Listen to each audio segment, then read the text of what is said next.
The purpose of this project is to shed light on the importance and effects fathers play in our lives. The foundation of a father is more important than we could ever think. Children look to their fathers for strength, encouragement, wisdom, guidance, and even correction. Young men look to their fathers for instruction on how to be a man, how to conduct themselves in society, and how to handle their emotions. Fathers are the first-hand example of spirituality or the lack thereof. Oftentimes, not knowing your father can cause identity crisis. At least it did in my case.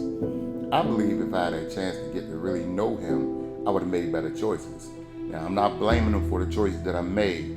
I'm just saying we are a direct reflection of the examples that are set before us. So if I had a chance to write a letter to my father today, it would read, "Hey Dad." What's up, everybody? It's your boy Thomas Turner here with Letters to Your Father, and I'm so excited today to be talking to Maurice Bueno. Maurice, how you doing today? What's up, Maurice? How you doing today? I'm doing all right. All right. So today we talking about letters to my father. We have a few questions and we'll ask you. Sure. Right? Just be open and honest as possible, right? Yes, sir. So the first question I want to ask you is, what is your definition of a father? So, a father is, there are many definitions to that come to mind. I would say a person who is there for their child financially, emotionally. He's a protector. He is a provider. He is a person that's in a role of understanding. So there are many different adjectives and things to explain fatherhood, but I think that's a few right there, I think. Okay. When you say a person that's, you said, back up just a little bit, you said a person that's understanding, right? What does that mean, to be understanding? To me, understanding is to be a person that, well, to be understanding is something where I feel like you're not judgmental. You're trying to show empathy. You know, you're putting yourself in that child's or that person's shoes. So without any judgment, you're like, okay, you know what? Here is some things that I would try to do or not do. But, you know, you're trying to hear a person in and out. So how was that modeled for you? Well, I try to use that every day with my child. The motto, I think, is successful because sometimes children want to be heard. They don't want to feel like, you know, they tell you something that's going to, you know, something that they're curious about, that they're going to be judged for. They want to know, like, what do you think? Or, like, how would you handle the situation? You have one daughter, right? One daughter, yes. Yeah, she's 12, right? 12 years old, yes. Awesome. So what was your relationship like with your father? My relationship with my father, it was good. I would say it was good. I think that it could have always have been better, honestly. You know, just growing up in my household, you know, we had our good times, we had our bad times, as a family unit, of course. But I feel like it was a good relationship. What could have made it better? I would say the understanding piece, or the emotional piece, where your father is trying to figure out who you are, not who you present yourself, you know, as. So, you know, I think sometimes we get caught up in, okay, well, my kid is a good kid. He doesn't really require too much. You know, he gets good grades. He's into sports. Let me step back a little bit. But that's not who I am. These are just some of the things that I do just because that's who I am. But get to know me as an individual on a deeper level.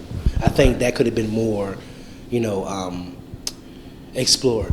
So it was, you would think it would say it was kind of like a lack of communication between you and your dad? Yes, a lack of communication. Because, of course, you know, as a young man, you grow up, you know, you're curious about things. Like, you know, especially when you hit that age or puberty. You know, you want to know about, you know, lack of a better word, sex. You want to know about, Dad, what did you do when you were this age? Like, you know, how did you feel? How did you cope with, you know, society? Because, you know, my father grew up in the 60s, which was a terrible time for African Americans in America.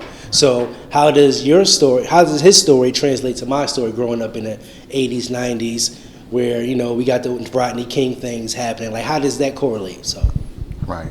Right, right. How did your father influence you as a man? I think that my father influenced me as a man to be a provider and be a protector. Like, get up every day, fight back. Yes, it's going to be hard. You're going to be upset about some things, but guess what? Get up out the bed, put your shoes on, put your best foot forward, because ain't nobody come to save you. Go get it. I got you. Let's back up a little bit. What's one of your greatest memories of you and your dad as a child?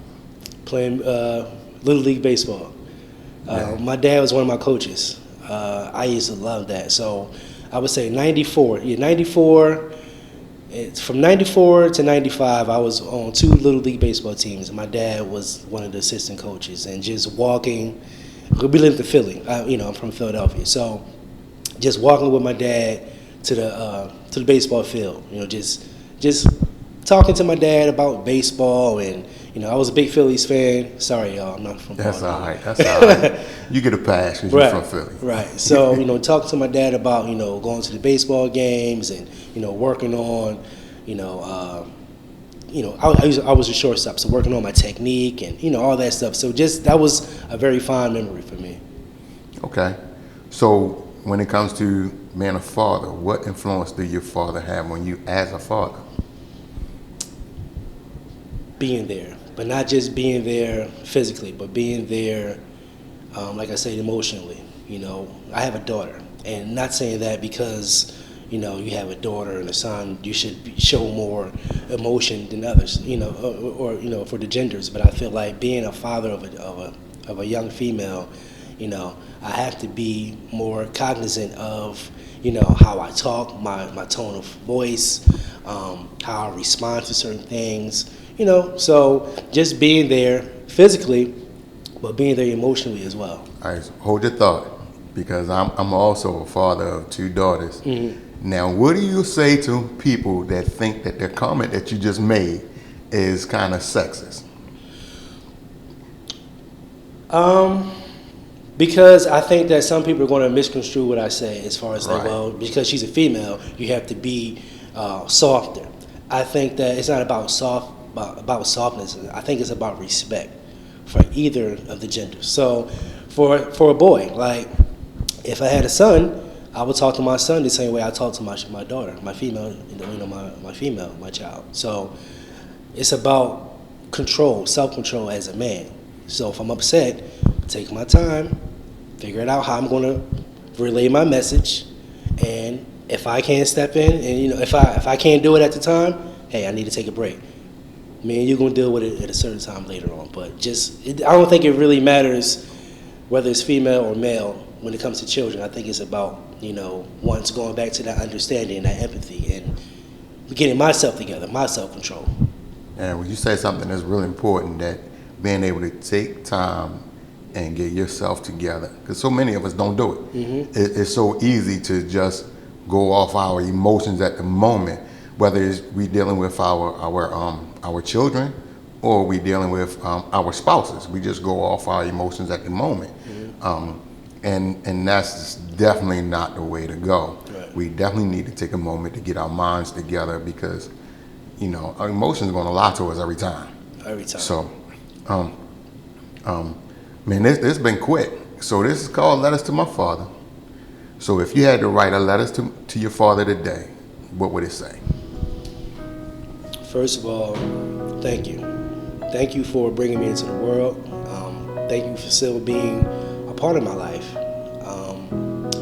Thank you for showing me that, yes, life is hard, but life is doable, and that is something that should be cherished and to be valued. I was also, I would tell my dad, and my father's still alive, by the way. So, how old is your dad? My dad is 64. 64. My dad's 64. He turned 64 last March. So, and I would tell my dad that, yes, there are things that I still would like for him to do, as far as, come hang out with me. That's something that's important to me, quality time. I don't know if you guys know anything about love language, but that's something that, every father or every person rather, but since we're talking about fatherhood, I think every father should understand what their love language is for themselves and what their children's love language is, because my love language is one of my love languages is quality time. So if that's my love language, and you're a father, you're thinking, well, I'm providing for this kid physically, I'm providing for this kid other ways. If you're not giving that kid quality time, then you're neglecting their needs. So find out what your love language is and what their love language is, and go from there. But I would say quality time. I would ask my father to spend more quality time with me. Awesome.